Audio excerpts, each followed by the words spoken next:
Cela, dans notre rubrique Vivre mieux, nous allons nous intéresser à la question du divorce par consentement mutuel. On fait le point tout de suite avec Maître Caron. Bonjour Maître Caron. Bonjour Olivia.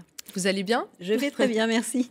Alors, le divorce par consentement mutuel a changé depuis le 1er janvier 2017. Oui, c'est une loi du mois de novembre 2016 qui est entrée en vigueur le 1er janvier. Et effectivement, depuis le 1er janvier 2017, les gens qui souhaitent divorcer par consentement mutuel n'ont plus besoin d'aller voir le juge. Donc les autres procédures restent inchangées, mais le divorce par consentement mutuel, lui, n'est plus soumis à l'homologation du juge. D'accord. Et comment ça se passe ? Alors, les gens qui souhaitent divorcer par consentement mutuel prennent rendez-vous avec leur avocat. Attention, depuis le 1er janvier, il n'est plus possible de divorcer avec le même avocat.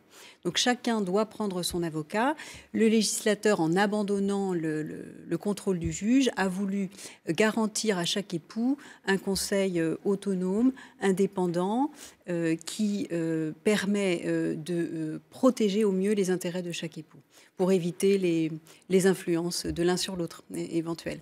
Alors, les avocats rencontrent leurs clients. Le premier rendez-vous est extrêmement important puisqu'il permet à l'avocat de collecter le maximum d'informations sur l'histoire familiale, sur l'histoire patrimoniale, pour renseigner au mieux leurs clients sur l'étendue de leurs droits.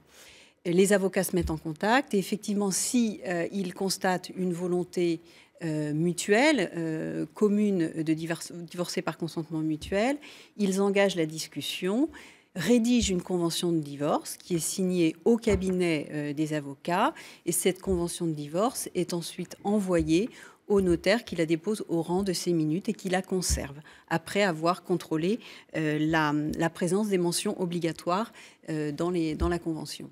D'accord. Et les enfants dans tout ça ? Alors les enfants évidemment ne sont pas oubliés. Les enfants, tout ce qui concerne les enfants, contrairement aux autres mesures de la convention de divorce, tout ce qui concerne les enfants n'a pas de caractère définitif. C'est-à-dire qu'après la signature de la convention, si une situation nouvelle se présente, les parents peuvent eux-mêmes modifier les modalités qui ont été adoptées dans la convention.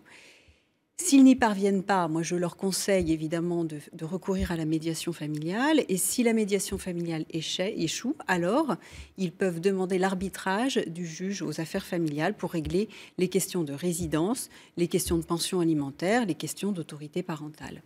Alors l'enfant peut demander à être entendu dans le cadre de cet arbitrage judiciaire. À titre de renseignement, l'enfant dont on considère qu'il est il dispose de suffisamment de discernement, c'est-à-dire 10-11 ans, autour de 10-11 ans, peut être entendu par le juge, qui n'est pas tenu de suivre son avis. C'est-à-dire que le juge peut aller à l'encontre de ce que souhaite l'enfant si le juge considère que ça n'est pas dans son intérêt. D'accord. Et avant-dernière question, combien de temps ça prend ?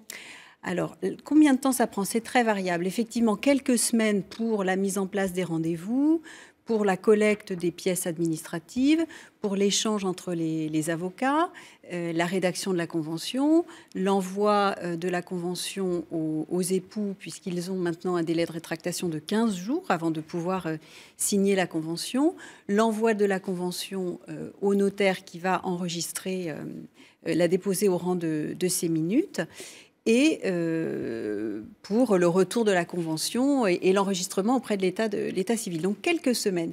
Mais ça peut prendre quelques mois aussi en fonction de ce que les époux ont à discuter.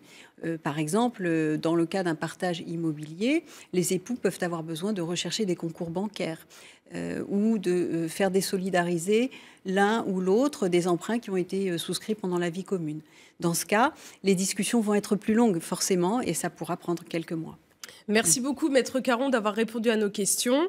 Je rappelle que vous êtes spécialisée en droit de la famille, des personnes et de leur patrimoine et vous êtes avocate au barreau de Nantes. Je vous remercie.